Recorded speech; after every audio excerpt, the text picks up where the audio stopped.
नमस्कार, मैं हूं ललित खजूरिया। भारतीय जनता पार्टी ने दूसरी लिस्ट जो है वो फाइनल कर दी है। उसमें सिर्फ एक बदलाव किया है और वो बदलाव जो है वो माता वैष्णो देवी विधानसभा क्षेत्र वाली सीट में किया गया है। यहाँ पर रोहित दुबे की जगह अब बलदेव राज शर्मा जो है वो वहां के उम्मीदवार होंगे भारतीय जनता पार्टी की तरफ से। लेकिन इस सबके बीच अब सबसे बड़ी चुनौती ये है कि भारतीय जनता पार्टी ने जिन नेताओं की सूची जारी की है उन नेताओं पर जो दांव खेला है, अब उन्हें जीत में किस तरह से परिवर्तन जो है करना है, यानी कि जीत में किस तरह से बदलना है इन तमाम उम्मीदवारों को। हालांकि कुछ नाम जो हैं वो पुराने भी हैं और कुछ नए भी हैं। खासकर उन नेताओं पर सबसे पैनी नजर होगी जो नेता हैं पिछले 4-5 साल से या 3 साल से भारतीय जनता पार्टी का, जिन्होंने दामन थामा दूसरी पार्टी से आकर, और अब उन्हीं के कंधों पर जो है वो रणनीति जो है वो उसकी जिम्मेदारी है कि किस तरह से आप अपना क्षेत्र तो जीतेंगे, दूसरी विधानसभा क्षेत्रों में किस तरह से आप प्रभाव डालते हैं। और उस क्षेत्र में श्यामलाल जी भी आते हैं, बलवंत सिंह मंकोटिया जी भी आते हैं, सुरजीत सिंह सलाथिया जी भी आते हैं और देवेंद्र सिंह राणा। देवेंद्र सिंह राणा वो चेहरा जिसने मोदी लहर में बकायदा यहां से नगरोटा सीट से भारतीय जनता पार्टी के नंद किशोर, जो भारतीय जनता पार्टी के उम्मीदवार थे, उनको शिकस्त दी थी 2014 में। आप सोचिए, भयंकर लहर चल रही थी और उस लहर में भारतीय जनता पार्टी के नेताओं को हराना एक टेढ़ी खीर था। यानी कि कोई कल्पना भी नहीं कर सकता था कि जम्मू, खासकर जम्मू में, जम्मू प्रोविंस में, खासकर जम्मू डिस्ट्रिक्ट की बात करें तो यहां पर कोई भारतीय जनता पार्टी के नेता को हरा सकता है।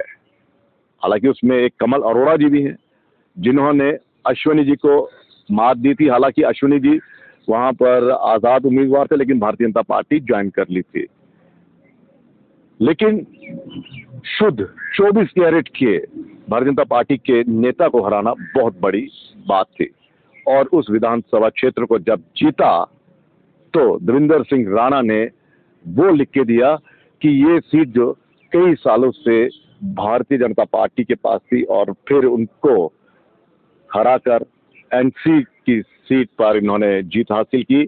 लेकिन फिर जम्मू के हितों को लेकर जब एनसी के साथ टकराव हुआ, जब देवेंद्र राणा जी ने बकायदा जम्मू के हितों की बात को लेकर एक मेमोरेंडम दिया एनसी को, तो वहां पर जिस तरह से उस मेमोरेंडम को लेकर बकायदा टकराव हुआ तो एनसी को छोड़कर भारतीय जनता पार्टी में वो शामिल हो गए।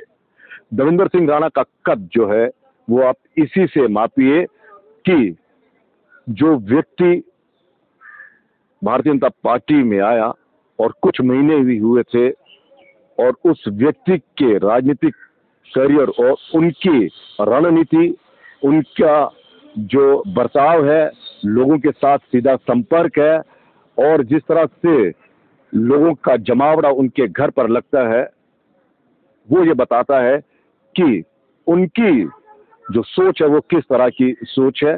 और उसी सोच को भारतीय जनता पार्टी ने भी पसंद किया। और देखिए उस व्यक्ति पर विश्वास जो है कितना जताया कि उन्हें हिमाचल का सह प्रभारी बनाया गया जब हिमाचल में चुनाव हुए, हिमाचल प्रदेश में, और फिर राजस्थान में बकायदा प्रभारी बनाकर भेजा। और दोनों ही जगह में भारतीय जनता पार्टी को जीत का स्वाद जो है वो चखाया। एक ऐसा नेता, आप उस नेता के घर पर जाइए, देखिए, मुझे नहीं लगता कि इतने लोग जो हैं वो किसी ऑफिस में होंगे जितने उनके घर पर लोग अपनी समस्याओं को लेकर आते हैं। और समस्याएं जो हैं वो उन लोगों की सुनते हैं।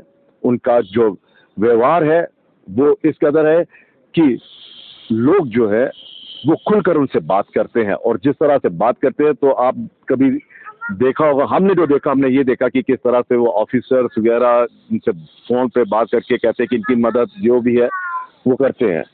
लेकिन आप सोचिए कि एक ऐसा नेता, उसने किस तरह से बड़े बड़े नेताओं का दिल जीत लिया। और आप देखिए जो सेंट्रल इलेक्शन कमेटी की बैठक हुई, जिसमें फाइनल लिस्ट जो यहाँ पर तय हुई, वहां पर आप देखिए प्रधानमंत्री नरेंद्र मोदी, प्रदेश माफ कीजिएगा, राष्ट्रीय भारतीय जनता पार्टी के राष्ट्रीय अध्यक्ष जेपी नड्डा, गृह मंत्री अमित शाह जी उस बैठक में है। और उनके साथ कौन बैठा है? वो है देवेंद्र सिंह राणा। और देवेंद्र सिंह राणा की अगर हम बात करें तो एक ऐसा चेहरा जिस पर सबसे ज्यादा जो है वो जिम्मेदारी है कि अपनी सीट तो जीते जीते, साथ ही साथ आगे जो उनके साथ क्षेत्र जुड़ते हैं, जिन नुमाइंदों को भारतीय जनता पार्टी ने टिकट दी है, एक ही रहती है, तो वहां पर उनका कितना प्रभाव पड़ता है। लेकिन देवेंद्र राणा के कद को इसी से जाना जाता है कि अभी जो पार्लियामेंट्री जो चुनाव हुए, वहां पर भी करीब 10-15 हजार से ज्यादा की जो लीड है मेरे ख्याल में, वो उन्होंने अपने क्षेत्र से दिलवाई। हालांकि लोग कह रहे थे कि नहीं जी, यहाँ से नेगेटिव ही देखिएगा वोटिंग होगी, यहाँ पर राणा साहब जो है जितनी मर्जी कोशिश कर ले, यहाँ पर वो पार्लियामेंट के इलेक्शनों में वो वोट नहीं दिला पाएंगे। लेकिन उन सब चीजों को दरकिनार करते हुए, उन सब चीजों को जुटलाते हुए, उन सब चीजों को उन्होंने कहते कि अपने उस विश्वास से जुटला दिया और बीजेपी को वहां से कहते कि 10 या 15 हजार से ज्यादा जो है वो लीड दिलवाई। और आप देखिए कि जीत का मार्जिन जो था वो कहां पर पहुंचाया। भारतीय जनता पार्टी का एक ऐसा चेहरा जो है वो यहां पर देखने को मिल रहा है। हालांकि और भी चेहरे ऐसा नहीं है। हमने बताया कि किस तरह से भारतीय जनता पार्टी जो है वो नए चेहरे और पुराने अनुभवी चेहरों को साथ लेकर चल रही है, ताकि भारतीय जनता पार्टी जब जीत हासिल करे और वो उस स्थिति में हो कि हाँ, हम सरकार बना सकते हैं। और सरकार बनाने की दहलीज पर जब वो पहुंचेंगे तो उन्हें किसने पहुंचाना है? उन नेताओं ने पहुंचाना है जिनके प्रति जो है भारतीय जनता पार्टी ने अपना विश्वास जताया। खासकर उन नेताओं की जिम्मेदारी ज्यादा बढ़ गई है जिन नेताओं को भारतीय जनता पार्टी ने टिकट दिया है दूसरी पार्टी से जो आए हैं।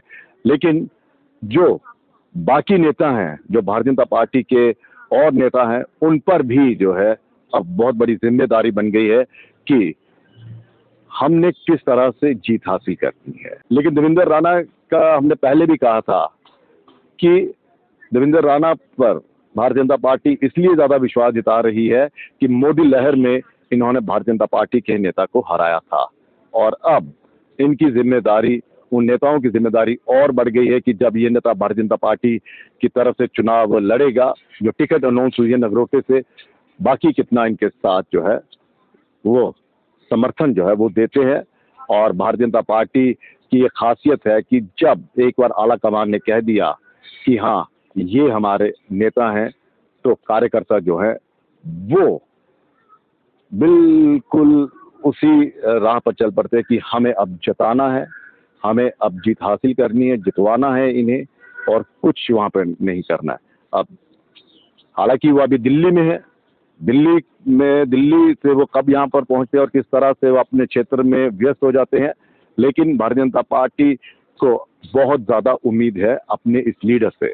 फिलहाल इजाजत दीजिए, नमस्कार। और भी हम दूसरे नेताओं का जो है वो आंकलन करेंगे और खासकर उन क्षेत्रों का यहाँ पर भारतीय जनता पार्टी जो है वो बहुत उम्मीद लगाकर खड़ी है कि यहाँ से अगर हम जीत गए तो हम सरकार बनाने के दहलीज पर पहुंच जाएंगे।